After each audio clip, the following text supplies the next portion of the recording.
Olá, sejam bem-vindos a mais um Contrassenso. Contamos mais uma vez com a ajuda de Paulo Reis Mourão e Anabela Oliveira nos comentários deste programa. E a convidada desta semana é a doutora Maria Hermínia de Oliveira, juíza-presidente do Tribunal Judicial da Comarca de Vila Real. Olá, muito boa tarde. Obrigada por estar na nossa companhia. Começava por lhe pedir para falar um bocadinho de si, para também a conhecermos melhor e perceber também como é que chegou até aqui. Eu cheguei até aqui retornando de onde parti, digamos assim. Eu sou natural da Campeã, de Vila Real, e fiz o meu percurso escolar em Vila Real. Fiz o 12º ano na Camilo Castelo Branco. Aliás, o 12º ano foi na São Pedro, porque não tinha a valência de Humanidades na altura. E depois fui tirar o curso de Direito para a Faculdade de Direito da Universidade de Lisboa. E fiquei por Lisboa. Entretanto, casei e tive os meus filhos e organizei a minha vida toda por Lisboa, e por lá permaneci durante 30 anos, mais 32, em bom rigor. E agora... Voltou às raízes. Voltei a Vila Real, exatamente no âmbito desta comissão de serviço, como juiz-presidente do Tribunal Judicial. E é muito diferente viver em Lisboa e viver aqui em Trás-os-Montes. É muito diferente. Há mais tranquilidade, não é? É diferente em determinados aspectos positivos, menos positivos, mas como eu mantenho a parte da família em Lisboa e vou lá com muita frequência, portanto consigo fazer esse ponto de equilíbrio, e foi com gosto e foi por opção que retornei a Vila Real. E como é que surgiu aqui a oportunidade de ser juíza-presidente da comarca de Vila Real? Atualmente, desde 2014, os tribunais judiciais, a organização dos tribunais judiciais de primeira instância, estão organizados em 23 comarcas. A nível nacional, incluindo as ilhas, temos 23 tribunais judiciais de comarca. É a organização base. Cada um desses tribunais judiciais de comarca tem um juiz-presidente, que é o rosto visível e a cara do próprio tribunal e a representação física da instituição do Tribunal Judicial. A nomeação dos juízes presidentes é feita pelo Conselho Superior da Magistratura, de entre os juízes que têm determinado percurso profissional, têm determinados anos de serviço, têm determinada anotação de mérito e têm um curso específico de formação para exercer este tipo de funções. As comarcas, há um concurso, digamos que interno, candidatam-se os colegas que têm os requisitos para poder exercer essas funções, e depois o Conselho Superior da Magistratura escolhe e nomeia aqueles que entende que devem exercer essas funções. No meu caso, candidatei-me a Vila Real, havia outros candidatos, o Conselho Superior da Magistratura entendeu que me deveria nomear a mim, e cá estou eu desde janeiro de 2021. E como é que encontrou a comarca? Qual era a situação? Encontrei uma comarca a funcionar, encontrei uma comarca no meu modo de ver, um bocadinho acomodada, digamos assim, e pronto, no meu modo de ver, parece-me que precisava de uma dinâmica crescida. Pronto, mas a comarca estava a funcionar e esteve cá um colega meu antes como juiz-presidente e seguramente desenvolveu as funções dele da melhor possível, porque não encontrei uma comarca com problemas que também ainda tem, problemas específicos da própria comarca, problemas que são transversais a todas as comarcas, como a falta de funcionários, ou como... aqui por exemplo, esta comarca tem um problema grande, que é uma escassez enorme de, por exemplo, meios de transporte entre os núcleos. A comarca é muito grande, o Tribunal Judicial da Comarca de Vila Real corresponde à área territorial do distrito de Vila Real e, portanto, é de Montalegre, Chaves, Vila Pouca, Valpaços, Vila Real, Eljó, Mursa, Sabrosa, Régua, Mesão Frio, Mondim de Basto. E, portanto, em todos estes municípios, ainda temos o município de Santa Marta e de Ribeira de Pena, que não temos edifício de tribunal, mas todos os outros têm um edifício de tribunal e têm um tribunal com alguns juízos de proximidade, mas temos todos o serviço de oferta judiciária. e é distante e é difícil a ver. E o que eu encontrei foi até mais isso, ou seja, ainda não senti um espírito de corpo. E é um bocadinho que eu neste ano andei a incutir muito, que é, nós somos agora, desde 2014, desta organização, mas nós somos um corpo, que é o Tribunal Judicial da Comarca, que por sua vez é composto por estes núcleos. E tanto tem a relevância o núcleo de Montalegre, como o de Chaves, como o de Vila Real, ou seja, claro, cada um tem uma dimensão processual e instalações de serviços e oferta de serviços judiciários diferenciados, mas em termos de relevância para o corpo do Tribunal, são exatamente igualmente relevantes. Os senhores oficiais de justiça que estão a trabalhar em qualquer um destes núcleos são tão importantes os de um lado como os do outro. Os senhores juízes que estão a exercer as suas funções num lado ou no outro são tão importantes num lado como no outro, e igualmente os senhores magistrados do Ministério Público, e é esse bocadinho de... Foi-me até mais isso, agora que estou aqui, foi até mais isso. Portanto, há um núcleo agregador, há uma gestão, o Tribunal Judicial tem uma gestão, tem, no caso, uma senhora juiz-presidente, tem um senhor procurador-coordenador para o Ministério Público e tem uma senhora administradora judiciária para os oficiais de justiça. E, portanto, esta é a cúpula e nós somos a representação de todos. E, portanto, como se costuma dizer, de uma grande família, somos todos membros da mesma família e com o mesmo interesse. E foi isso um bocadinho que sentia, por exemplo, nós temos com umas instalações provisórias agora em Montalegre, porque o Palácio da Justiça de Montalegre está em obras, e também por causa da instalação fui várias vezes a Montalegre, e a dada altura a própria senhora escrivã de Montalegre disse: senhora juiz, estou cá a vê-la muitas vezes, que nunca cá ninguém vinha, porque Montalegre de facto é o mais longe. Mas faz falta, não é? Essa proximidade, é mostrar, não é? É essencial. E quem tem que fazer esse processo aglutinador de nós todos é exatamente o juiz-presidente. E pronto, e é isso que eu tenho feito muito e tenho andado a viajar muito dentro da minha própria comarca, exatamente porque faz falta, e sinto isso. E sinto também que quem está... faz questão também, diz, olha, vem a juiz-presidente também vem ao nosso núcleo, porque nós agora temos facilidades também de comunicação através dos e-mails e telefones e das orientações, mas é diferente. Eu, por exemplo, tenho agora um núcleo que na semana passada me fizeram chegar a dizer: senhora doutora juiz, é preciso ir lá. E ontem, aqui há 2 dias, já foi na semana passada, e aqui há 2 dias encontrei uma senhora oficial de justiça desse núcleo, exatamente aqui em Vila Real, quando até o fim do dia, senhora juiz, tem que ir lá. E eu assim, eu já sei, não se preocupem, é que faz muita falta ir lá. E às vezes o ir lá, e eu já só mostrar que está presente, não é? As pessoas já sentem que... E não é só isso. Que não são esquecidos. E às vezes são probleminhas pequeninos do respectivo núcleo, que se aparecer o juiz-presidente e for falando, amenizam às vezes até. É um bocadinho isso. Professor, dava-lhe agora assim a palavra. O que é que gostava de saber? Para já. Bem, antes de mais, saudar a presença da senhora doutora e, de facto, saudar a dinâmica que passa pelas palavras, tanto mais que a presença de magistrados nos nossos locais, nos nossos espaços, foi sempre um vínculo de autonomia. Portanto, nós só poderíamos considerar, por exemplo, um conselho, se esse conselho tivesse um magistrado antes de ter um alcaide, isto é, uma figura administrativa ou executiva. Ele era conselho porque tinha um magistrado, tinha um juiz próprio, e isso acho que é extremamente importante ainda hoje para as pessoas. Quando nós sentimos os tais desafios de desertificação, sentimos também que as pessoas ficam muito desagradadas quando se lhes ameaça retirar o tribunal. Quando se lhes ameaça retirar essa oportunidade de discutir entre os vizinhos as suas questões. É normal que as pessoas tenham questões, tenham dúvidas, é normal que peçam aos tribunais para ajudar a solucionar essas dúvidas.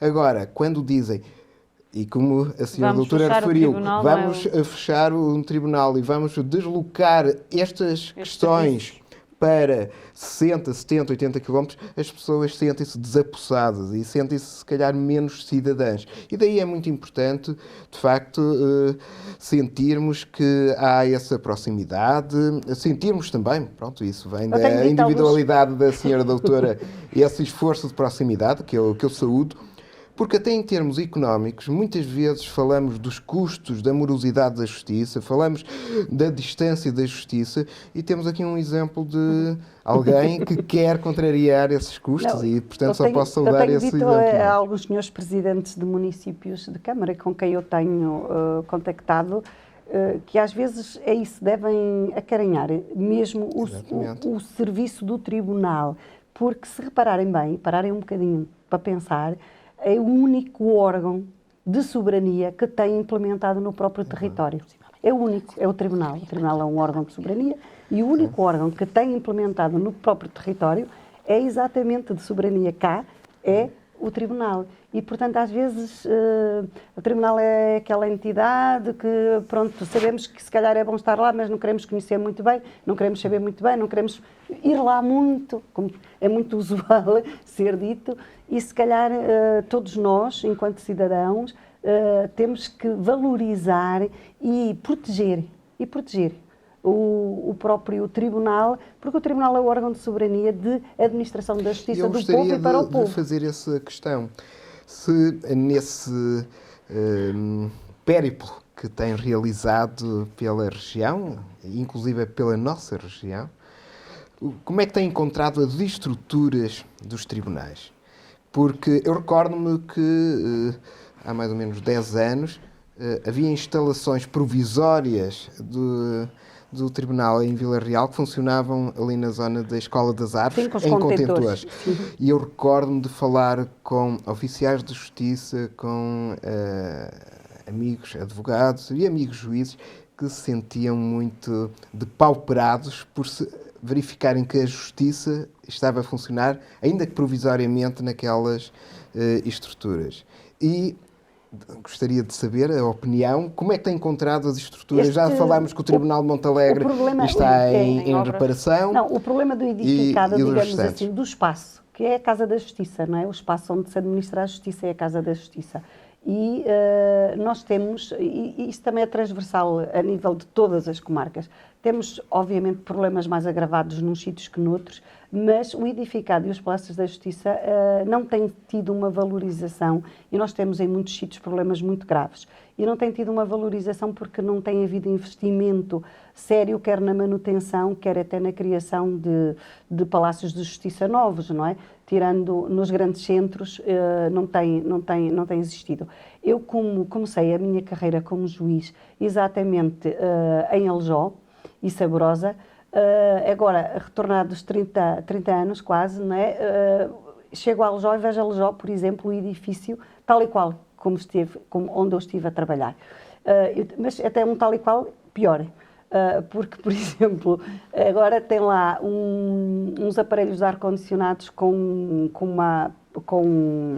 os furos para uns vidros. Estou a dizer isto, está reportado no relatório anual, que também já foi feito agora para mim no fim do ano de 2021, e, portanto, são situações que está previsto, e no caso da Aljó, também estou a falar da Aljó exatamente porque comecei aí, mas já está previsto, eu própria e a senhora administradora já insistimos muito junto do Instituto de Gestão Financeira, porque nós depois temos este problema, digamos assim, que é de conjugação de entidades. A Direção-Geral da Administração de Justiça é para os meios, para os equipamentos, para a gestão dos próprios funcionários. O Instituto de Gestão Financeira é quem faz as obras de monta e do edificado e, portanto, às vezes, e depois os juízes presidentes agora, no caso das comarcas, têm que agilizar também o que fazem e o que pedem através do Conselho Superior da Magistratura. E, portanto, são muitas entidades e há muito pouco dinheiro, como nós sabemos. Agora a Justiça tem sido, infelizmente, o parente pobre dos órgãos de soberania. Pronto, os tribunais são muito isso, temos que falar. Claro, e com essa transparência. Mas, por exemplo, em Saborosa, que agora é um juiz de proximidade, mas na altura era um juiz com colocação de juiz. Exatamente. Aliás, eu fui colocada em Saborosa e acumulei com Aljó, e mantém o espaço que já tinha, que é uma ala da Câmara Municipal. só que quando agora perderam, não é? Em 2014, em 2017 ele foi reativado, digamos assim, como juízo de proximidade, portanto não tem juiz titular colocado, mas tem umas instalações que o município fez e que arranjou, não é? Mantém a sala de audiências, mantém o espaço físico, mas está arranjado e, portanto, podemos agora dizer que tem umas boas condições. Temos, por exemplo, um juízo de proximidade que é seguramente atualmente o que pior está, que também estou em fase de tratamento, quer com o Instituto, quer com o próprio município, que é Mondim de Bastos. Mondim de Bastos continua no mesmo sítio, onde sempre foi, mas é um edifício muito bonito, mas tem uma escadaria de pedra imensa para se chegar. O tribunal funciona ao nível do primeiro andar, o resto é um soalho de madeira, chove, quer dizer, não tem condições, estamos agora até a diligenciar para ver se faz algumas obras ou se arranja um espaço alternativo com dignidade suficiente para o exercício, porque a dignidade e a imagem da justiça é também o espaço onde se faz a justiça, é também as pessoas e a forma como se apresentam as pessoas que fazem a justiça. E, portanto, a nossa casa espelha aquilo que nós somos também, não é? E nós próprios, dentro da nossa casa, trabalhamos muitas das vezes em condições menos boas. Essa situação concreta que reportou de Vila Real foi transitória. Efetivamente, agora em Vila Real temos o Palácio da Justiça, que está a funcionar com o âmbito criminal e com a família e menores, e temos os outros serviços, que é os juízos cíveis, os juízos do comércio, o juízo do comércio e o juízo do trabalho, estão aqui neste edifício da Avenida Lucena. O ex-DRM. Exatamente, e portanto foi também intervencionado com reparação para acolher, e aí tem umas condições, mesmo assim, lá está, coisas de arquiteto, ainda tem lá um chão de madeira que voltei duas, precisa de umas reparações, mas é um edifício com dignidade foi ocupado pela universidade. E com instalações adequadas. Mesão Frio também temos a funcionar a nível do primeiro andar, também num edifício assim de arquitetura tradicional, tem o problema da escadaria. Valpassos também está num palácio de justiça a funcionar no primeiro andar, mas esse já está servido com elevador. Montalegre temos neste momento a intervenção integral do palácio, portanto que também irá ficar bem. Na Régua também sofreu obras em 2017, também estamos com... E se nos movermos do capital físico para o capital humano? Portanto, para todo o corpo de apoio, oficiais de justiça, os funcionários judiciários... O que é que falta, não é? Exatamente. Tem encontrado evolução nestes 30 anos. Faltam oficiais de justiça. E nós aqui temos uma característica que também já vai sendo transversal a muitos dos sítios, e nomeadamente a norte e interior, que é os oficiais de justiça, a imensa maioria deles, aliás, no relatório eu suponho que nós fizemos a percentagem, suponho que já são cerca de 60%, são pessoas que têm já mais de 55 anos. E, portanto, são pessoas que naturalmente têm mais dificuldades, nós próprios, não é? Têm mais também situações eventualmente de baixas e de abstinências ao serviço, não é? Por outro lado, também não temos as pessoas todas colocadas que devíamos ter no nosso quadro. Também é transversal a todas as comarcas, mas faltam-nos pessoas.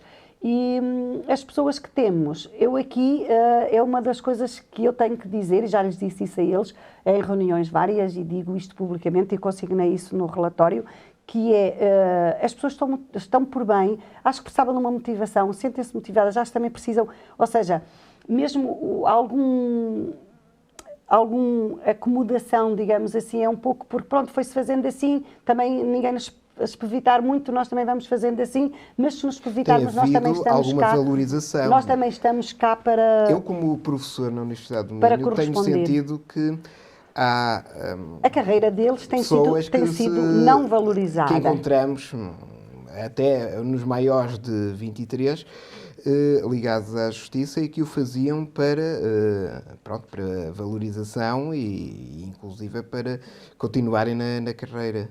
Porque eram pessoas que ainda não tinham a licenciatura e aproveitaram essa oportunidade para fazerem essa formação. Eu digo isto há muitos anos, eu estive como representante do Conselho Superior da Magistratura no Conselho dos Oficiais de Justiça durante muitos anos, E disse lá várias vezes, o Conselho de Oficiais de Justiça é basicamente o correspondente ao Conselho Superior da Magistratura para os juízes, no caso para os funcionários judiciais, ou seja, é o órgão que gera e que dá as notas de mérito e vê os processos disciplinares. E já disse isto várias vezes, em circunstâncias várias, que os oficiais de justiça são funcionários públicos distintos dos outros.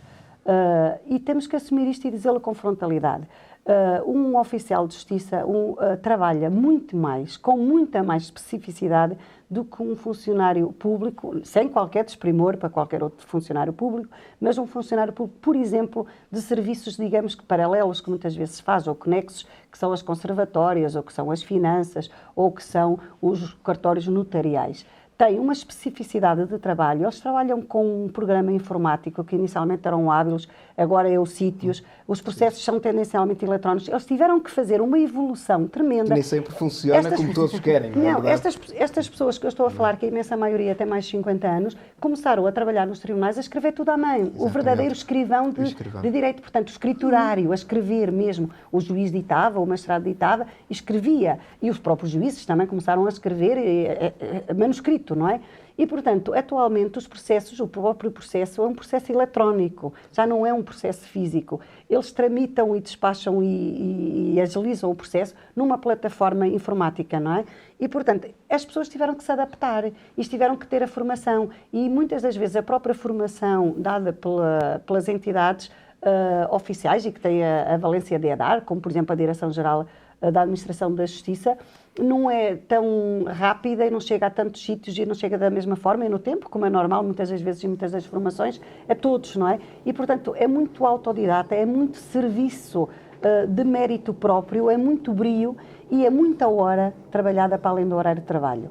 E, portanto, temos que fazer esse reporte, porque efetivamente é um reporte justo. E efetivamente... envolve casos muito sensíveis. Eu estou a falar, lá está, de conversas com amigos oficiais de justiça que chegam desgastados a casa, porque de facto eles têm contacto com realidades duras. Sim, e têm deveres específicos, têm deveres de sigilo, têm deveres de reserva, têm deveres também, têm um estatuto, não é? Como os juízes também têm um estatuto dos magistrados judiciais, há um estatuto dos senhores oficiais de justiça que também lhes impõe deveres específicos e, portanto, eles não... E depois, em termos, por exemplo, de contrapartida monetária pelo trabalho que desempenham, não podemos dizer que são bem pagos, bem pelo contrário, são mal pagos.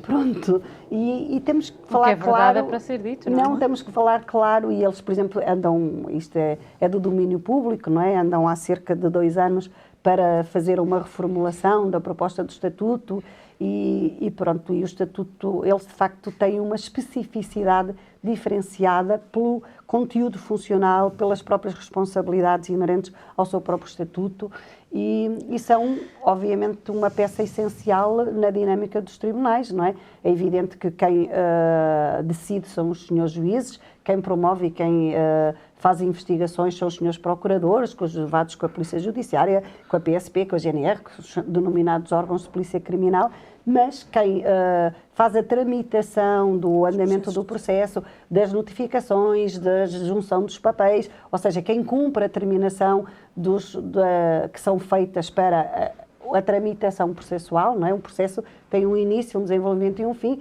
com o objetivo que é chegar-se a uma solução, não é? E, portanto, essa tramitação é feita pelos senhores oficiais de justiça e são uma peça essencial dentro do tribunal, como depois o fazer-se a justiça envolve uma equipa muito grande de gente, não é? Como fora dos tribunais, os advogados, não é? Que são outra peça essencial à administração da justiça. Fica sempre com a sensação que se fez justiça? Fica. Essa é uma pergunta. Eu tenho que responder por mim, não é? Mas isso é uma pergunta que já há muitos anos um miúdo no 9º ano, às vezes nestas coisas da escola, diz assim, porque eu na altura estava no círculo e perguntou-me, alguma vez se meteu alguém na cadeia por 20 anos? E eu, sim, já fiz decisões em que as penas aplicadas foram penas de prisão de 20 anos. Ai, depois dormiu bem à noite. E eu sempre dormi bem. E ficaram assim, e a lógica é sempre a mesma, que é um juiz não é um justiceiro, um juiz é um técnico altamente especializado para administrar a justiça. Avalia as provas, não é? Exatamente, tem regras específicas para fazer o seu trabalho. Há leis, há a Constituição, há as leis, há os processos que estabelecem regras de procedimento e depois o juiz trabalha com a prova que é feita em tribunal. É um bocadinho como os polícias, uma pessoa vai na estrada, eles têm que fazer cumprir a lei, não é? Sim, é um bocadinho diferente. Mas porquê? Porque é a última palavra muitas das vezes. O que eu quero dizer é, se fizer todo este trabalho, que é o seu trabalho, de forma honesta e rigorosa e a cumprir as regras e a ética, seja qual for a decisão que encontre, vai ser a decisão correta e ajustada. E, portanto, se fez a decisão correta e ajustada, tem que estar sempre de bem consigo e com a sua consciência. É só isso. Ou seja, a característica para mim essencial de um juiz é honestidade. Como para mim a característica essencial de qualquer pessoa. É nós sermos honestos. E o sermos honestos é valorar a prova, o que nos vão trazer, o que nos vão dizer, porque as pessoas têm que saber uma coisa que eu digo muitas vezes, que é o que conta é a prova que se faz em tribunal. Porque o tribunal intervém sempre depois do acontecimento ter acontecido. Passa a redundância, não é? Há um facto histórico, claro, um determinado momento, num determinado local, em que, por exemplo, para irmos dar um exemplo muito simples, para todos percebermos, alguém se zangou com alguém e deu 2 murros. Pronto, não podemos ir agora aos Oscars do Will Smith, mas, por exemplo, aí toda a gente viu, mas numa situação qualquer, não é? Mas há um momento... Não podem tirar os murros, não é? Os murros já foram dados, não é? Há um momento histórico em que aconteceu um problema, não é? E, no caso, por exemplo, alguém agrediu alguém, dão os murros. E depois, quem levou os murros não gostou. E vai fazer a participação e vai ter um processo, no caso, por exemplo, por ofensas à integridade física, a tribunal, não é? E depois o processo vai andar, vai-se dizer quem é que fez, o que não fez, mas o processo vem sempre depois, e é o depois, não é? E, portanto, vai-se juntar a um exame médico, o senhor perito médico tem que ser honesto a ver o que viu, o que não viu, se aquele murro é apto ou não é apto para considerar aquelas lesões que deram umas determinadas sequelas, se deu determinado tempo de baixa, se partiu nos dentes, o que é que aconteceu? É a parte médica, né, que vai atestar e vai verificar. Depois vai eventualmente dizer, o senhor deixou de trabalhar X dias, outros dias, teve aquele prejuízo ou outro prejuízo, outra coisa qualquer, ou documentos. E depois há a prova-mãe, não é? Que na maior parte dos casos, não é sempre, que são as testemunhas, são cada um de nós. Cada um de nós, aquele que ia passar na rua e viu aquele a dar o outro murro, é chamado a tribunal. E depois, quando é chamado a tribunal, vai contar a história como a viu, ponto de interrogação. Está a fazer a sua parte para a justiça ser bem feita e ser bem administrada? Devia, não é? Portanto, o juiz, como eu digo isto muitas vezes, não é um Deus do céu que anda a pairar aí pelo ar, a ver quando acontecer alguma coisa, quando chega a tribunal, afinal andou por ar. Não, o juiz é uma pessoa humana como qualquer outra, técnica especializada para aquilo. Mas, exato, também pode falhar na interpretação da norma. Mas, muitas das vezes, quando há falhas que as pessoas dizem, houve desajustamentos, esses desajustamentos são levados, muitas das vezes, pelas pessoas que deveriam de ir a tribunal e dizer as coisas de forma ajustada. E é isso que eu pugno muito, é cada um de nós, quando é chamado a intervir no tribunal, para fazer a justiça, que tenha essa noção, aliás, que tenha a responsabilidade enorme de fazer a justiça. Tem que fazer esse compromisso no início, não é? Quando é chamado a testemunhar... Sim, mas muitas vezes não cumpre. É o que eu estou a dizer, sim. E é isso isso eu acho que é um papel essencial de esclarecimento de cada um de nós, porque lá está, é o nosso papel essencial. Porque às vezes, ou porque gosta mais de João, vai falar mal da Maria, às vezes porque não viu bem, estava no outro ângulo, mas se calhar é melhor dar um jeitinho ali, é melhor dizer assim. E não, cada um de nós, quando vai a tribunal, deve dizer, lá está, com a sua consciência. E uma última questão, antes de passar a minha colega Anabela. Se acontecesse em Portugal o que aconteceu na entrega dos Oscars, poderia ser considerado um crime e público, já que saiu mas deixe-me só então a questão aqui do espaço mediático, porque geralmente ficamos com a ideia, e é um leigo a falar, de que algo que seja reportado num meio de comunicação social e seja passível de configurar um crime público, um procurador pode ser acionado para se pronunciar e para... Mas primeiro também tem que perceber primeiro se aquilo foi mesmo... Não, A sério, não é? A própria lei, no nosso caso, não é, revertendo a Portugal, a própria lei diz quais é que são os crimes públicos, semipúblicos e privados. Não é? E, portanto, os crimes que são públicos, qualquer pessoa que tem conhecimento tem até o dever de o reportar. Por exemplo, um dos crimes que passou por essas valências, que está muito agora também em voga e que se fala muito, é, por exemplo, da violência doméstica, não é? Passou-se muito naquilo, era a mulher, digo a mulher porque normalmente a maior parte das vítimas das vezes são as mulheres, mas também há homens vítimas de violência doméstica, é que tinha que ir fazer queixa. E depois, como tinha que ir fazer queixa, o tal crime semipúblico precisa de queixa, não é?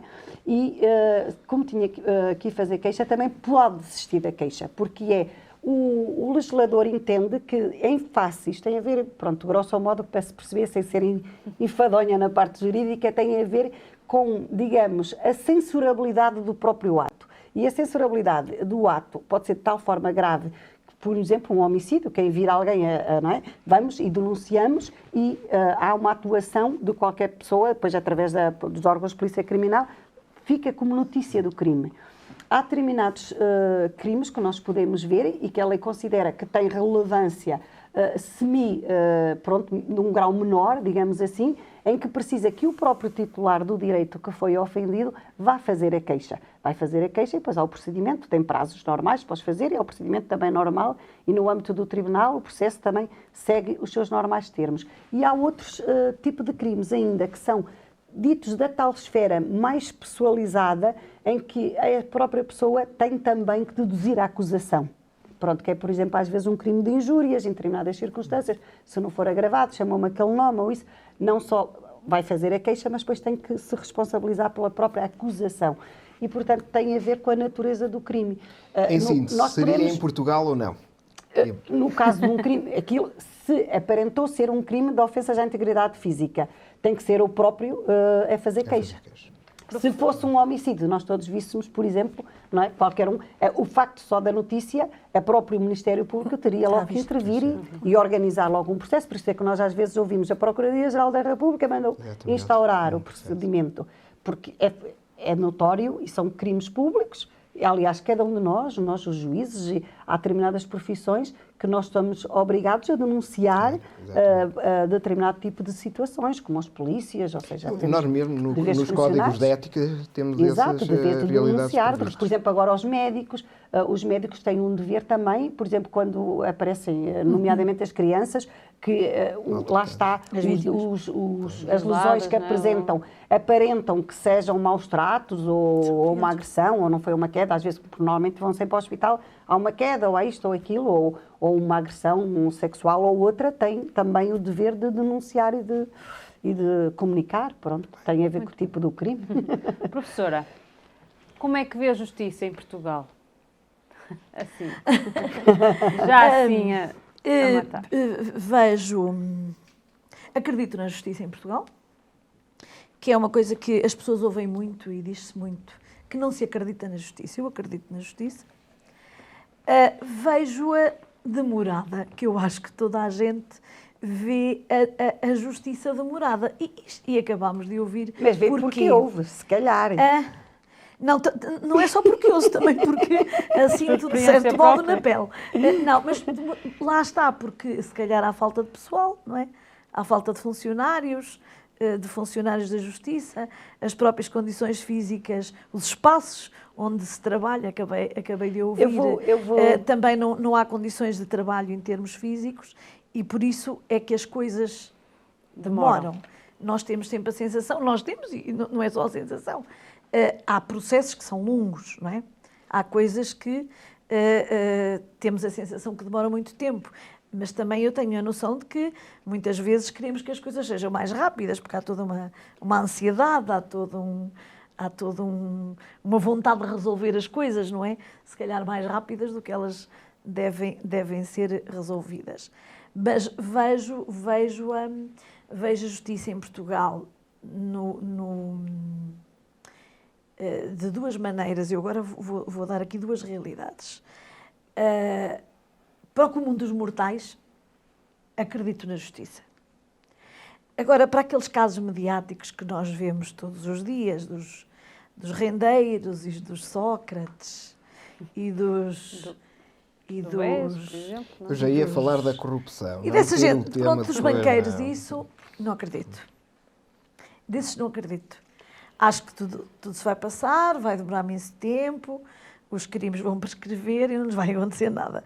Aí nessa não acredito. No comum dos mortais, no dia-a-dia do cidadão, acredito profundamente na honestidade das pessoas, dos funcionários, dos juízes, dos advogados, de toda a equipa.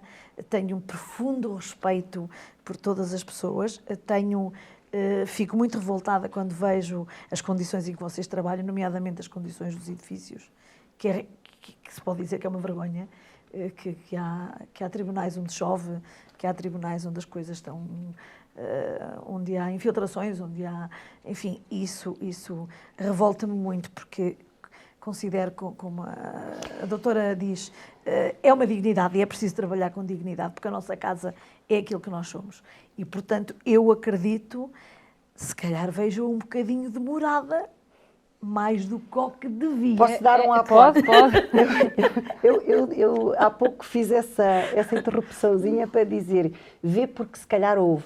Isto vem a propósito... Não, mas também senti na pele, em alguns casos. Mas era isso que eu ia dizer. Isto vem um bocadinho a propósito, porque antes de começarmos a gravar, falamos aqui um bocadinho e eu tive já a oportunidade de dizer o que agora lhe vou dizer, que há uma diferença muito grande entre aquilo que se diz da justiça e aquilo que é a justiça. Aquilo que se diz também. do tempo da justiça e o que Não, mas neste caso também senti e o na que é a pele realidade alguma do tempo sim. da justiça. Sim, claro. E então, só dois parâmetros que são os seguintes.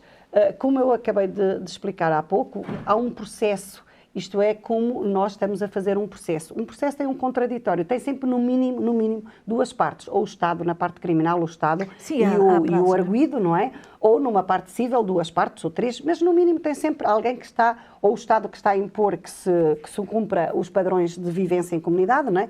Como é no caso do âmbito criminal, ou no âmbito civil laboral, um trabalhador ou um empregador, um vizinho, como há pouco falou. Há sempre, no mínimo, duas partes. O que quer dizer que é preciso haver um contraditório. O que quer dizer que é o princípio básico, não é, de qualquer procedimento, que se eu digo a minha justiça, quando vou apresentar uma queixa a tribunal, a outra parte tem direito a dizer da sua própria justiça e a sua própria versão. E depois há advogados que representam as partes. E depois há tempo para se pronunciar. E, portanto, e é isso que chama-se um processo. Depois há testemunhas para ouvir, não é? E depois há diligências para realizar. Portanto, o que eu quero dizer é, há um período normal de processo. Pronto. E nós até temos isto já calendarizado mais ou menos, não é? Tendencialmente, ou seja, se é preciso, são 30 dias para uma resposta a uma contestação, depois são 30 dias para o juiz marcar uma diligência e depois são, mesmo cumprindo os prazos todos, dentro dos prazos que a lei estabelece, o processo em função da sua natureza, não é? Tem sempre um período normal de vida. Não é? Ou seja, entre a queixa e a decisão final. Depois ainda temos uma outra fase, quando estamos a falar na decisão final aqui, estamos a reportar até aos tribunais de primeira instância, porque depois a parte que ficou vencida, se quiser recorre para a relação e se ainda tiver valor e poder de alçada, ainda pode recorrer para o Supremo Tribunal de Justiça, não é? Portanto, nós estamos a falar da primeira decisão final, digamos assim, que é da primeira instância. E, portanto, naturalmente leva o seu tempo, porque tem que haver regras e tempos para as partes e o tribunal exercerem o seu trabalho. A justiça costuma-se agora dizer muito, e é verdade, tem o seu tempo, não é igual à comunicação social, não é igual a este exemplo que até fui eu que trouxe, não é? Nós todos vimos na televisão aquilo, olha, lá afinal, uns dizem que sim, foi muito bem que mereceu, outros dizem que não pode ser. E a diferença para e já estão todos a fazer a sua justiça. Então toda a gente, exato. Não que é outra pergunta que eu quero fazer. A propósito da justiça. E todos nós gostamos muito de nos pronunciar sobre aquilo que não sabemos então, somos todos uns especialistas maravilhosos. Claro. Mas não, nós temos um canal próprio nos meios próprios e, portanto, é preciso respeitar... Acha que os comentadores que aparecem de manhã melhoraram ou pioraram a justiça? Porque nos generalistas... Eu queria só dar o segundo apontamento, mas já lhe respondo. Só lhe queria dar este segundo apontamento. E depois há uma outra versão, que é essa que falou, que é, há determinados processos que, ou porque têm complexidades específicas, ou porque têm meios de exercícios de expedientes vários e outras coisas várias, que pela sua natureza demoram mais tempo. E porque eu ainda hoje fiz exatamente essa pergunta, que é, todos os dias em Portugal são preferidas milhares de decisões. E nessas milhares de decisões, imaginemos que foram preferidas 10.000, 9.900 são preferidas dentro dos tempos, mas depois já há 100 que não são, por um motivo ou por outro. Também não estou a dizer que não haja problemas, eventualmente, no próprios atrasos até dos magistrados também a preferir as decisões, mas não é a regra. E não se fala de tudo o outro que é o que corre bem, o que se fala é o que corre menos bem. E se reparar, esses casos que elencou, mas pode dizer outros, não é? São os que andam aí, são os tais que, como lhe chama, mediáticos. E são mediáticos porquê? Porque têm essas lógicas, não é? Essas lógicas, ou pela natureza das pessoas que estão envolvidas, ou pelo tipo de funções, ou porque têm determinadas possibilidades de fazer mais um recurso, mais isto, mais aquilo, mais um expediente. E aí, a justiça é como numa escola, é como na medicina. Nós temos que ser honestos e dizer quem tem mais meios consegue usar determinados mecanismos para atrasar, não é? que eles custam dinheiro em função de fazer os seus interesses, não é? Porque também nós sabemos que se optarmos por pôr um filho numa escola pública, num determinado colégio XPTO, se tivermos dinheiro para isso, também vamos pagar o correspondente. Se quisermos optar por um especialista num hospital particular, denominadamente XPTO, pagamos por isso. Quem tem dinheiro consegue fazê-lo, quem não tem... Portanto, essa é uma realidade que é transversal a todos os setores. Antes de responder Portanto, não se àquela, vem a eu vou dizer colocar que é outra. específica da justiça. E, portanto, quando me diz que acredita na justiça, eu digo-lhe, nós temos que acreditar na justiça.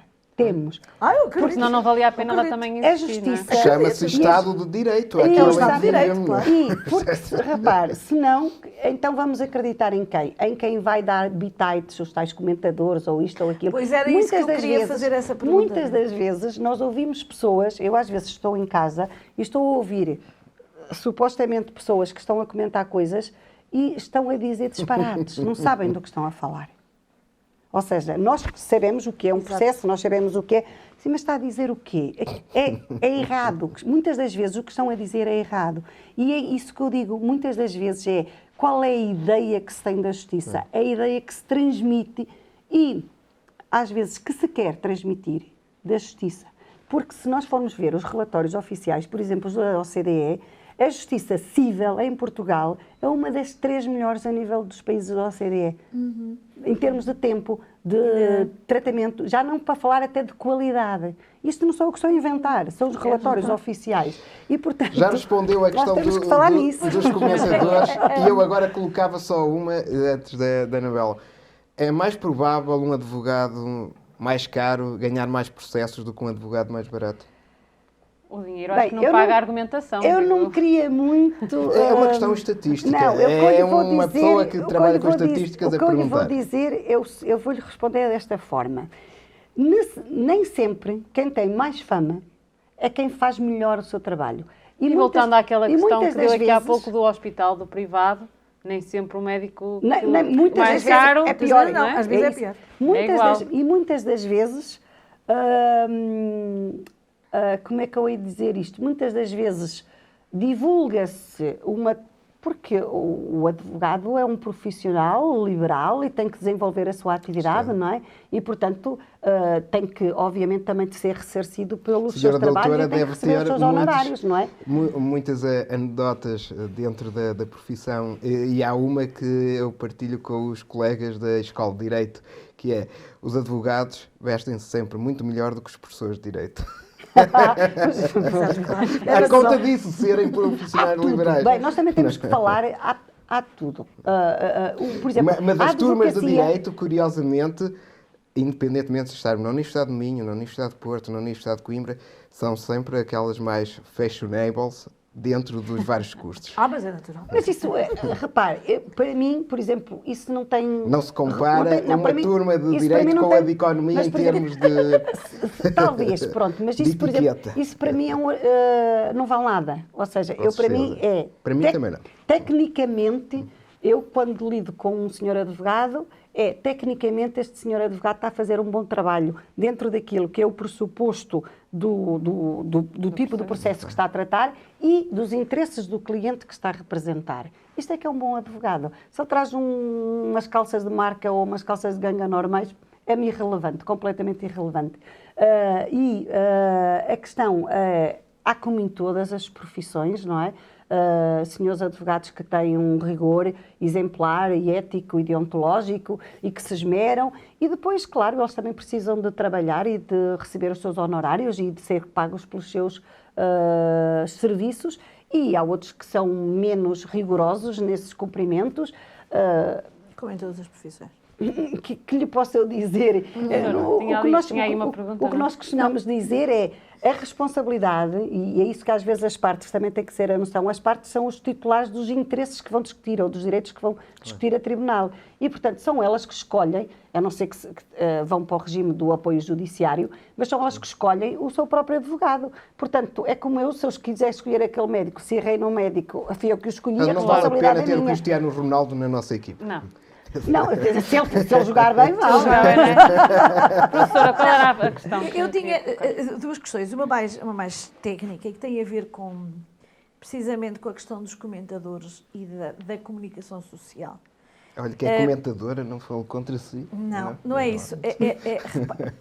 Sobretudo nos casos mediáticos, não é?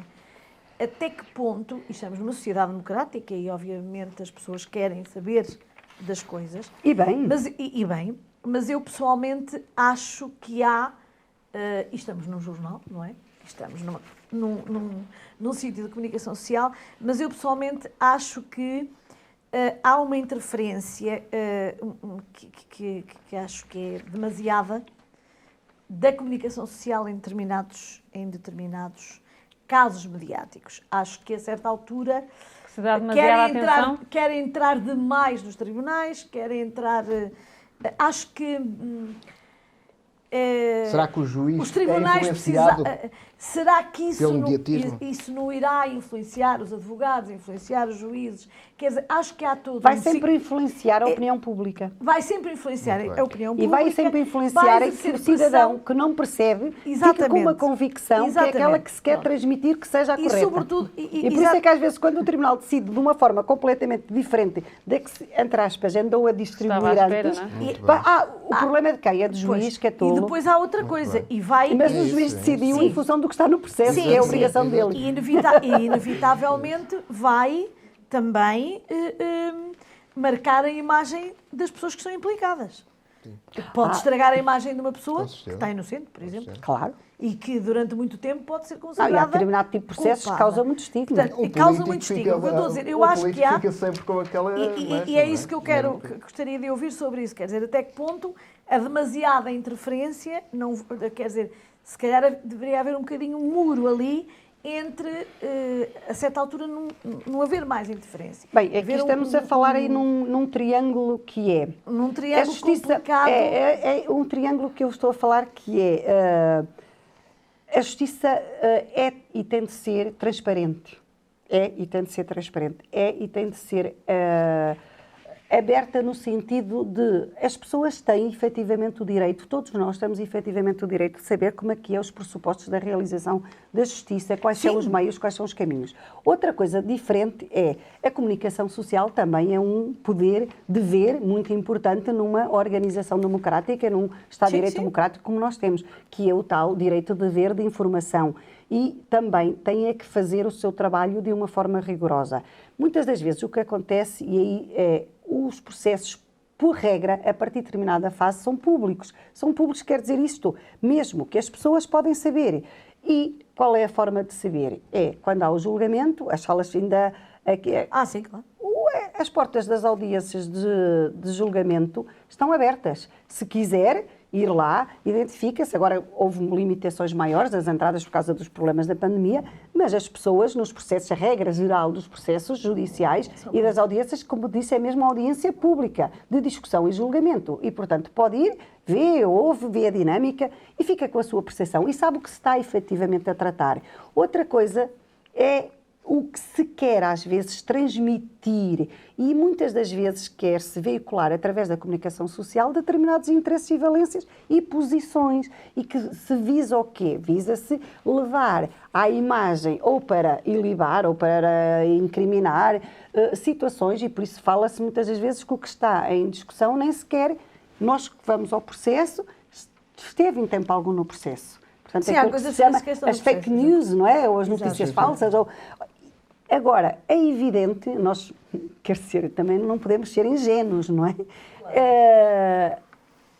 Em muitas das situações, há interesses que as pessoas querem que sejam sobrepostos, não é? Claro. E, portanto, vão, dentro das possibilidades que têm, vão tentar fazê-lo por outra via que não é que deve ser a via correta, que é o do judicial. Mas o que está submetido ao âmbito da apreciação judicial é o tribunal que vai decidir. E o tribunal vai decidir fundamentando a sua decisão. E o juiz está autorresponsabilizado quando na própria decisão diz a decisão é esta, por isto, por aquilo, e porque em função deste documento conjugado com aquele depoimento, conjugado com aquela regra, é esta a lógica da decisão. E as pessoas entendem, e é aí que o juiz se legitima a fazer a sua própria decisão. Diz o porquê das coisas, e diz o porquê das coisas em função das coisas que estão lá para ser ditas. E, portanto, as coisas, provas, meios, as circunstâncias que foram atendidas têm que ser tratadas, discutidas e analisadas dentro do próprio processo. Agora, se as pessoas conseguem aceder à comunicação social e levar uma realidade que é que lhes interessa a elas levar, sim, pronto, se a comunicação social lhes der essa oportunidade de distribuição e de megafone, pronto, já é uma responsabilidade. E isso vem ao encontro daquilo que eu há pouco lhe referi, que é, há uma diferença imensa entre aquilo que se diz sobre a justiça e aquilo que a justiça é na realidade. E então quem trabalha efetivamente na justiça tem esse sentimento, porque lá está, às vezes eu bem posso vir com o megafone aqui para a Avenida agora Carvalho Araújo e se calhar houver ali 10 ou 15 pessoas ouvem-me e pronto, está bem, diz lá tu aquilo. É evidente que se for para Correio da Manhã TV... É uma boa ideia para a Avenida Carvalho Araújo ser ai de Parque de Vila Real, portanto uma pessoa chegava lá... Agora por causa daquele muro que vocês têm entre o Tribunal... Ai, não vou pronunciar quanto a isso. Tem que vir de megafone para ser ouvida. Não, outra coisa que eu gostaria de... Agora, mas mais ficaram pessoal. ali com um jardim bonito. Não vou pronunciar quanto a isso. Eu pergunto-lhe, Para, exato, para olhar para o tribunal. Não, é para as pessoas sentarem e olhar para o tribunal, exatamente. Então não vai ser para Outra coisa. Há bocado disse que o juiz, portanto, quando aquele menino lhe perguntou, dorme bem à noite? Exato. Portanto, é altamente especializado, tem regras, tem leis, tem provas. Claro. Mas de qualquer modo... Mas não é um robô. Exato, não é um justiceiro. Exato. Nem é um robô. Esse é o lado técnico, o lado de consciência, o lado de honestidade. Muito bem. E o lado mas de qualquer emocional, modo, não é? todos os dias lida com crimes, não é? Todos os dias deve lidar com crimes hediondos, digamos. Com vítimas, não é? Vai ter que decidir condenar quem provocou aqueles crimes. Esse lado do crime em si não mexe consigo. Eu não estou a dizer o lado justiceiro, é outra coisa depois. Não a parte emocional. A parte emocional do que é lidar... Como é que é separar também, não é? De certo que tem conhecimento de coisas que se calhar o comum dos mortais... ter, não é? Às vezes. O comum dos mortais não lhe passa pela cabeça que existirá. Como é que se entra em casa ao fim do dia, depois de se... Tem que ficar isso tudo cá fora da porta, tem que se respirar muito fundo. Tem que se respirar fundo, não é? É um bocadinho como os polícias, é um bocadinho como os médicos, não é? Como é lidar com soldados. com a barbárie. Eu tenho filhos. Sim. E tenho um rapaz e uma rapariga. E fiz um julgamento de uns abusos sexuais de uma menor, que era uma menina, que na altura tinha a idade que a minha filha na altura também tinha. E, isso portanto, mexe, não é? Mexe ali. Pois, portanto, exato. Como é que é pronto, para separar, dar um exemplo, coisas? aquilo era um julgamento até em coletivo, e era eu que estava a presidir ao coletivo, tinha mais um colega homem e um colega até mulher. E a lógica foi, eu vou olhar para esta criança, e nós ouvimos a criança, a miúda tinha na altura 5 anos, até estou a falar nesse caso, que isso também andou para aí nos jornais na altura, mas já foi uma coisa há 20 anos. Por isso também já posso falar à vontade neles. Bem, mas para lhe dar esse exemplo. Sim. E é evidente que nós estamos ali, olhamos para a criança e estamos na criança, a nossa obrigação, que foi o que nós fizemos, é falar com a criança para sabermos recolher, porque a informação da criança, não é? Que ainda por cima é numa idade que é difícil, às vezes os miúdos, não é? Até transmitirem as coisas como elas são. E é evidente que nós chegamos ao fim e respiramos e dizemos assim, o meu colega na altura também tinha e tenho, na altura mais ou menos mais nova um bocadinho, mas também com a idade da miúda. Diz assim, nós temos miúdos, isto pode ser o nosso filho, não é? Nós não somos indiferentes, mas depois temos que fazer o nosso trabalho. E qual é a melhor forma de nós darmos proteção àquela criança? É sermos o mais rigorosos possíveis, o mais briosos, digamos assim, a fazer o nosso trabalho. E sabermos aproximar o mais possível da envolvência que nós temos ali que tratar. E depois temos que respirar fundo e pronto. Por exemplo, os meus filhos dizem-me ainda, hoje a minha filha já é adulta, e me diz muitas vezes, calma mãe, não te preocupes com isso. Porquê? Porque, olha, que não vais por aí, não faças... Acabamos por ser, por exemplo, para os nossos, particularmente chatos, porque nós sabemos que as coisas existem. Exato, vocês e têm depois, nós também temos que realidade. fazer uma higienização mental, no sentido de depois também não atrofiarmos particularmente os nossos. Porque eu também já referi isto e digo isto às vezes, o juiz é um bocadinho como ao médico, nesse sentido. Porque tudo o que aparece ao médico também é parte da doença, do mal, não é? E, portanto, depois tem que ver que aquilo é uma percentagem sempre da população que é, felizmente, a parte residual. Na justiça também é um bocadinho isso, que é o muito mal que aparece é o nosso universo total de trabalho, mas não deixa de ser, em termos de comunidade e de sociedade, residual. 5 ou 10% da sociedade, ou seja, os outros 90% da sociedade não são criminosos, não fazem aquele tipo de crimes, não cometem aquele tipo de agressões. E, portanto, nós temos que dizer, calma, é o nosso universo total, mas isto não estamos... E em Trás-os-Montes não há corrupção. Há seguramente em todo lado. Pronto, lá está. Eu gostaria, dada a experiência nacional da senhora doutora, se calhar há outro tipo o que é que poderá dizer da corrupção em... Eu pergunto porque, por exemplo, faço parte de uma task force com outros colegas de Espanha, de Itália, da Bélgica, aqui sobre a reflexão das práticas de corrupção e efetivamente os esforços que cada país está a realizar no seu combate. E curiosamente estamos agora na fase de observação, até a nível de legislação comunitária, o que tem sido feito para evitar a corrupção nas empresas públicas. E, obviamente, não há dados, há grande dificuldade, as estatísticas só agora começam a ter algum aparecimento um pouco por todo lado.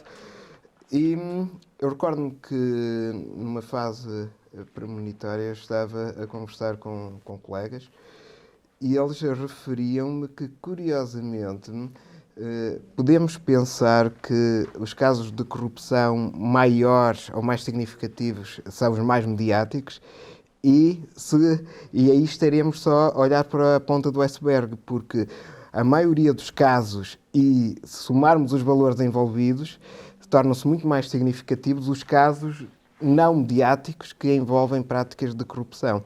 E eu gostava de saber a sua opinião sobre essa dimensão. A corrupção está muito associada à parte vertente educacional e cultural de cada comunidade. E depende, o que eu quero dizer nós, por exemplo, os portugueses têm um bocadinho aquela lógica de aquele que consegue contornar a lei, ou consegue o procedimento, ou consegue ir através do amigo e do vizinho e tal, é que é o inteligente, é que é o esperto. Não é? E, portanto, é o bom corrupto.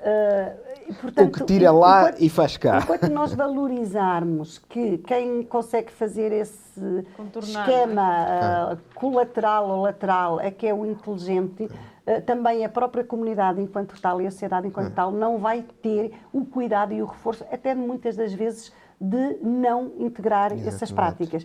E o que eu vou vendo muito frequentemente e em coisas tão básicas do nosso dia-a-dia é que muitas das vezes não vale a pena chateares, é melhor dizer assim, é melhor, porque anda lá, pois aquilo é chato. Falávamos disso há 2 programas, que é a questão do E, portanto, não é? esse tipo de postura, enquanto nós tolerarmos e acharmos isso normal, é difícil. Eu acho que isso é a mudança da própria educação e da própria mentalidade de cada um de nós. E se calhar, por exemplo, está a tocar num aspecto muito importante Suécia, não é? no direito, que é a diferença entre a vontade da comunidade e a norma legislada, não é? Porque a norma legislada vem sempre é sempre posterior. A norma legislada, não é?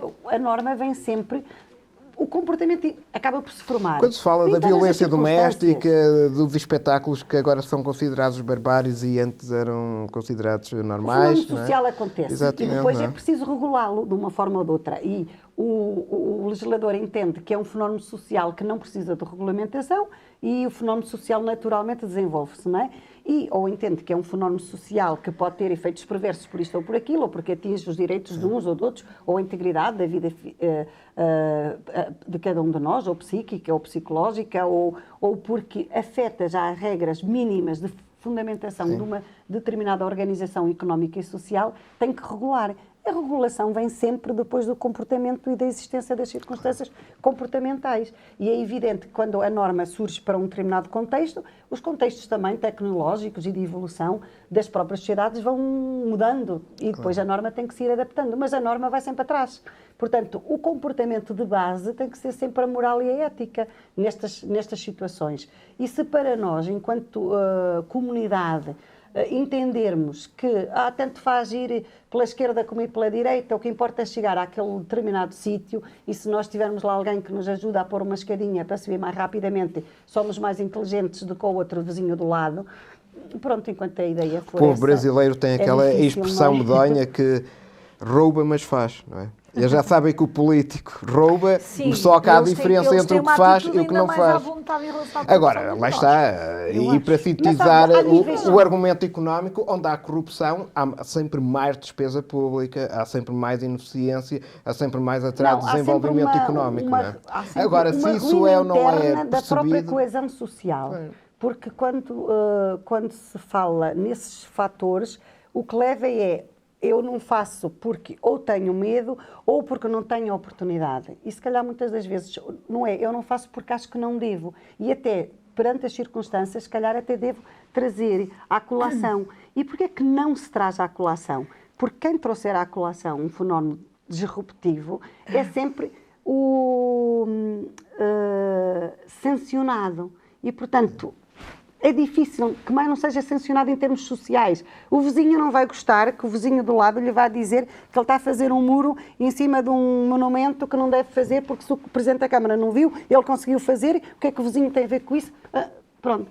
E, por exemplo, para dizer aí coisas básicas, acho que as coisas começam por aí. Mas eu acho que também às vezes Só para terminar.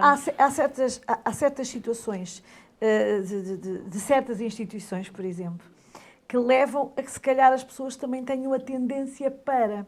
Eu vou muito rapidamente contar uma coisa que aconteceu comigo. Eu há uns anos precisei de um documento de um hospital, de uns exames que eram meus, que estavam num processo num hospital público, mas que tinham vindo de um hospital privado e que eram meus. Eu demorei cerca de 4 meses a conseguir aqueles 2 exames. E às vezes excesso de burocracia, pois, não é? exato, a burocracia foi tanta, entre cartas e depois não era para ali, era para acolá, e depois mais telefonemas, etc. E consegui, indo aos 2 hospitais, sento-me aqui, vim de Vila Real de propósito, fui daqui para o Porto e estou aqui sentada e agora não saio daqui enquanto não me derem os papéis. E consegui. Mas aí está bem. Mas andei lá o dia inteiro, de um hospital para o outro, de táxi de um lado para o outro, até que eu não saía dali e deram-me o papel. Lá está, isso vem com a transparência, procedimentos claros, mas demorei diretos. 4 meses e não consegui por carta e acabei por ter que ir lá. E no fim, houve uma senhora que assistiu àquilo tudo e depois a quem eu contei porque é que estava lá. Ela disse, menina, tinha dado com um tantos telefonema. Meses, não. Então dava 5 euros ao rapazinho que anda aí com o carrinho dos processos. E ele ia buscar. Dava-lhe 5 euros e ele ia lá buscar o seu processo e trazia o papel. Mas lá está, porque acha normal esse procedimento. Porque efetivamente isso. a senhora não deixa de ter razão, porque eu andei 4 meses por causa de um papel que era meu por direito Resolvi e isso que com me 5 fizeram euros. de tudo 5 euros, para eu acho que e não. que me fizeram de tudo para Às mudar. vezes, muitas das vezes tem a ver com isso, ou seja, o excesso de procedimentos Exatamente. e Portanto, a falta de umas coisas também transparência. levam Pronto. a Levam, lá está. Se levam E a essas senhora não situações. deixou de ter Uma razão. renda, Se calhar uma se eu renda. tivesse dado os 5 euros ao rapazinho... Muito bem. tinha- Doutora, temos novo governo, o que é que temos de esperar da nova Ministra da Justiça? Ou quais é Tinha que são os poupado desafios dinheiro desta e nova trabalho e Ministra? muito 5 tempo. euros. Tem muitos desafios. O que nós podemos esperar é exatamente que A atual Ministra da Justiça é uma senhora professora catedrática, portanto não está seguramente familiarizada com o meio dos tribunais e com estas dinâmicas e isso é um dado importante que se assegure desses procedimentos, até porque seguramente como os senhores professores nas respectivas universidades e cada um de nós nas respectivas instituições onde estamos, se nos vierem perguntar quais são os nossos problemas principais, nós sabemos todos dizê-los e até sabemos ousar sugerir determinadas formas de resolução. E, portanto, eu acho que, acima de tudo, é isso, é olhar para a instituição que tutela, para o papel essencialíssimo de Estado desta instituição e fazer esse reporte, nomeadamente a nível de recursos humanos e de organização, e lá está. E esta situação que para mim é muito importante é desbater o esforço que eu vim dizendo entre aquilo que se diz, porque muitas das vezes interessa dizer daquela forma sobre a justiça e que se dê efetivamente a conhecer o que é a realidade da justiça. São esses os desafios da senhora E eu nesse âmbito também queria fazer um bocadinho nisso, porque este ano aqui o Tribunal Judicial da Comarca de Vila Real vamos incitar com as universidades, com as escolas, com os respectivos municípios, uma formação do que é a estrutura básica dos tribunais e as visitas aos tribunais e saber que o tribunal é isso. Para as pessoas também perceberem como é que funciona o tribunal, não é? Porque é essencial. Às vezes não tem noção daquilo que se passa dentro Nós somos melhor cidadão e sabemos sê-lo tanto melhor quanto melhor conhecemos as instituições e os sítios onde vivemos e os direitos e as nossas responsabilidades e as nossas formas de exercer a nossa cidadania. Porque nós dizemos muito, não há participação ativa da dita cidadania cívica, não é? Mas muitas das vezes também não há interesse em procurar saber, mas muitas das vezes também não há interesse em uma forma adequada, se calhar, ou minimamente eficaz, de se transmitir o papel das próprias instituições. E eu acho que isso é essencial. Paulo Reis Mourão, novo governo, já temos vindo aqui, já falamos agora desta questão da nova Ministra da Justiça, mas o que é que achou deste novo governo? Desiludido por a região perder um bocadinho... Pronto, lá está. É um novo governo, abrem-se expectativas e pronto. E nós, como portugueses, queremos é que essas expectativas positivas se cumpram. Ouvi ainda hoje rumores, ecoados, aliás, não é, pelo Sr. Presidente da República, de que eventualmente até a figura principal do governo poderia estar de saída a prazo, não é, para instâncias europeias. Agora, em termos, lá está, de algum orgulho vilarrealense, confesso mais uma vez que fiquei desiludido porque eu creio que é um sinal de confiança atribuir lugares de executivo, seja de ministérios, seja de secretários de Estado, a cidadãos dos seus espaços. Aliás, há muita literatura que prova que, por exemplo, a composição de um governo, seja nos Estados Unidos, seja na França, seja no Reino Unido, ao contemplar diversos espaços, também contempla os dossiês desses espaços e, portanto, não é por acaso que um cidadão de Bragança, um cidadão de Vila Real, ocupando pastas num determinado governo em Lisboa, vai chamar a atenção, de um modo especial, para os problemas de Vila Real e de Bragança. Obviamente, estou à espera que um ministro ou um secretário de Estado olhe com todo carinho, com toda atenção para todos os problemas do território. Mas, obviamente, todos nós sabemos que há a tal sensibilidade específica. É pena que Bragança tenha perdido 2 dos 3 secretários de Estado que tinha. Felizmente, Vila Real não perdeu nenhum. Mas pode ser que tenha mais no próximo executivo. Porque, lá está, mais uma vez, há que reconhecer que há muitos cidadãos, sejam Vila Real tinha capacidade para ter um ministro. O Distrito de Vila Real, o Distrito de Bragança têm muitos e bons cidadãos que poderiam ocupar pastas ministeriais e as funções de secretários de Estado, com tanto ou mais competência do que, eventualmente, aqueles que têm passado nos últimos 50 anos. Agora, Aliás, há que verificar isso. O próprio Distrito de Vila Real já teve alturas em que foi muito contemplado em termos de número de ministros e em termos de número de secretários de Estado. E o que se tem verificado, que é o meu receio, isso também está estudado, é um esquecimento progressivo. E é muito mais provável não haver um secretário de Estado depois de um governo onde não houve secretários de Estado de uma região, do que depois de um governo onde houve secretários de Estado dessa região. E, portanto, lamento, são oportunidades perdidas. Há muitos cidadãos, quer próximos do governo ou do partido da maioria, quer independentes, que estariam muito bem nessas funções. Agora, obviamente, também espero que quem lá está observe para todo o território, para todos os problemas dos portugueses, com a mesma atenção e com o mesmo carinho, como também estou certo, um transmontano faria se estivesse lá.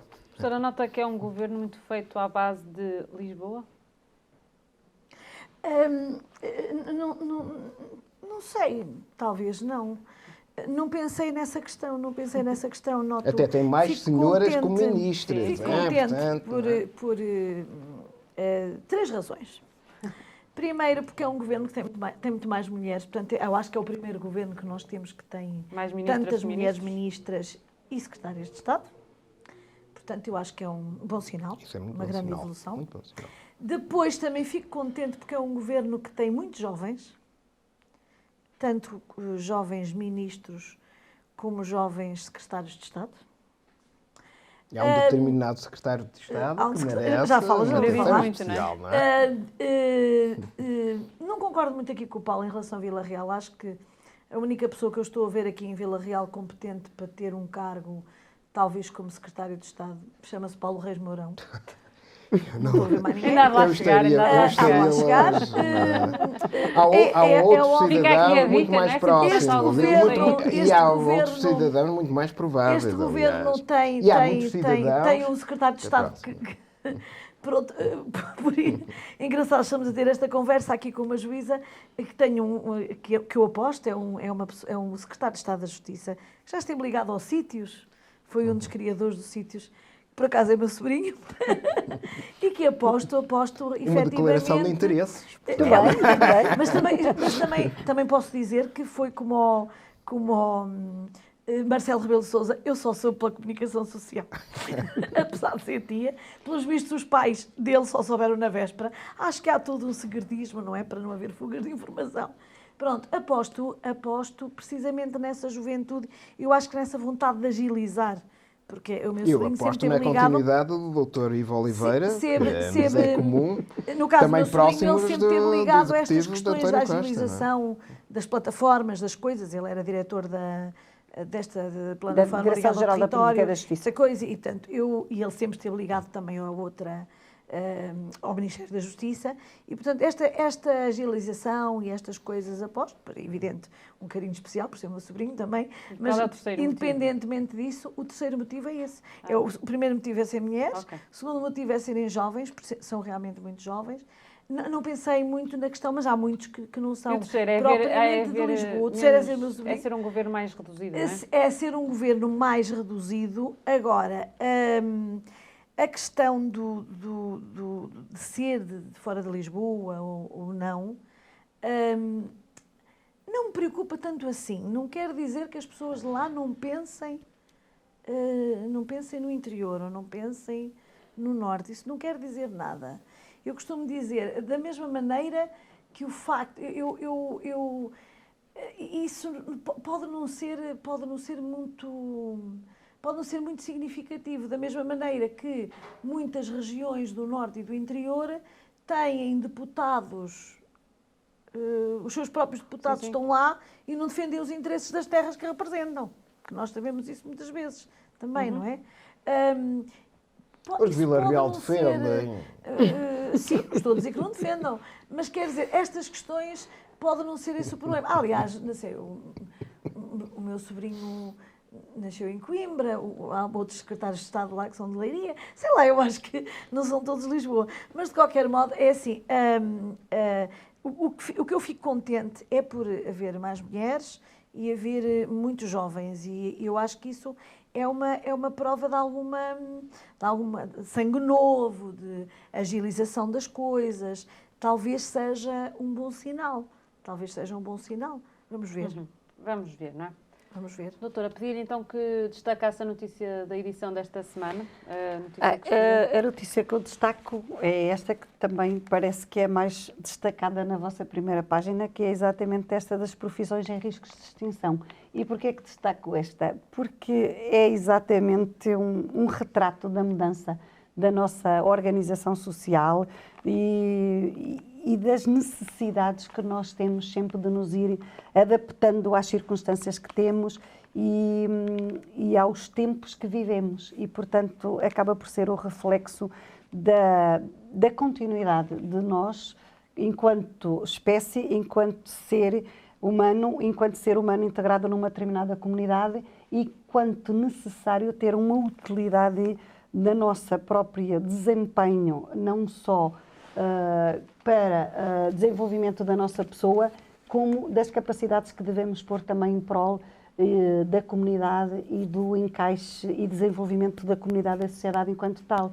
E, portanto, se agora já não precisamos tanto dos senhores latoeiros ou da atividade correspondente ou aos toneiros, vamos precisar de gente habilitada em inteligência artificial e em outras dinâmicas que também não existiam nestes tempos e que agora se impõem como muito necessários, e daqui a mais 50 ou 100 anos haverá seguramente outras profissões não é? Que hoje não imaginamos e daquelas que já temos hoje que já não existirão. E algumas hoje em dia já existem. Portanto, que nós há uns anos não também imaginávamos. Termos esta sensação de que tudo permanece, mas tudo muda. Muito bem.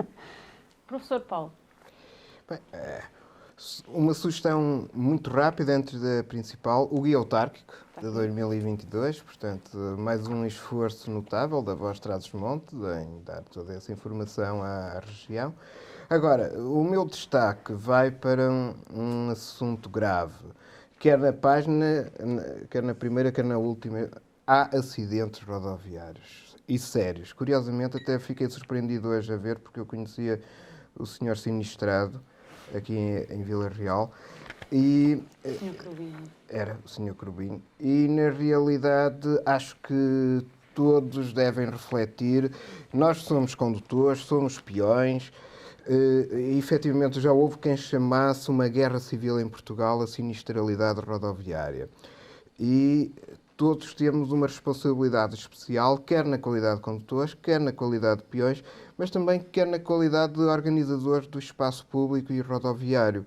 E creio que Vila Real e os espaços da região, que curiosamente até não são assim tão densos em termos populacionais, mas têm uma densidade de acidentes rodoviários que obriga a uma reflexão e a uma reflexão conjunta. Portanto, é muito importante todos termos consciência quando entramos num carro, quando andamos nas nossas estradas, quando andamos nas nossas ruas, quando pedalamos, quando andamos de motocicleta, mas também é muito importante que, lá está, os espaços de urbanismo das diversas autarquias pensem, quer nas estradas, pensem quer na sinalização de passadeiras, quer de facto contribuam também para a segurança.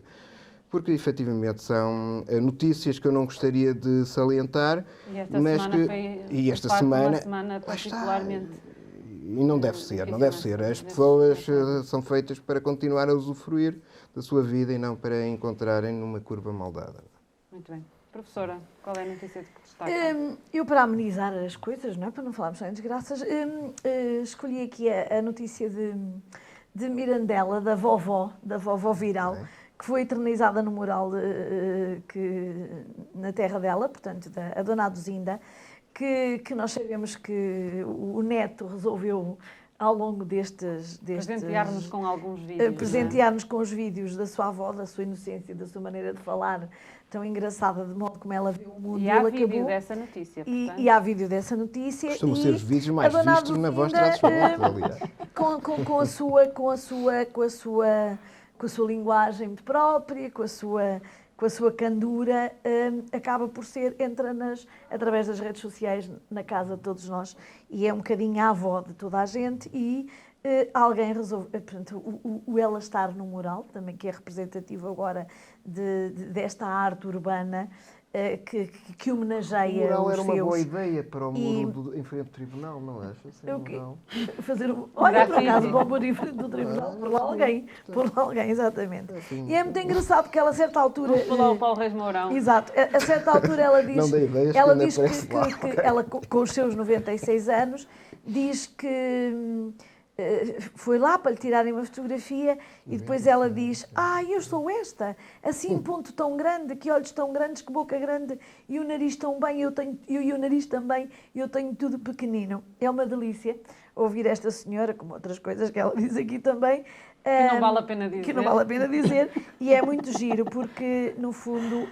Tinha que ter bolinha vermelha. É um bocadinho a ideia de que O Erlen e a através Maria da- Rueff, Exato. inclusive, já fizeram um boneco, e não são todos, o que Exatamente. prova um mediatismo. E nós temos também aqui em Vila Real muitas aquela senhora lavadeira Sim, e outras sim. pessoas, a homenagem através da arte urbana a estas figuras típicas, a estas avózinhas das nossas aldeias que no fundo são representativas de um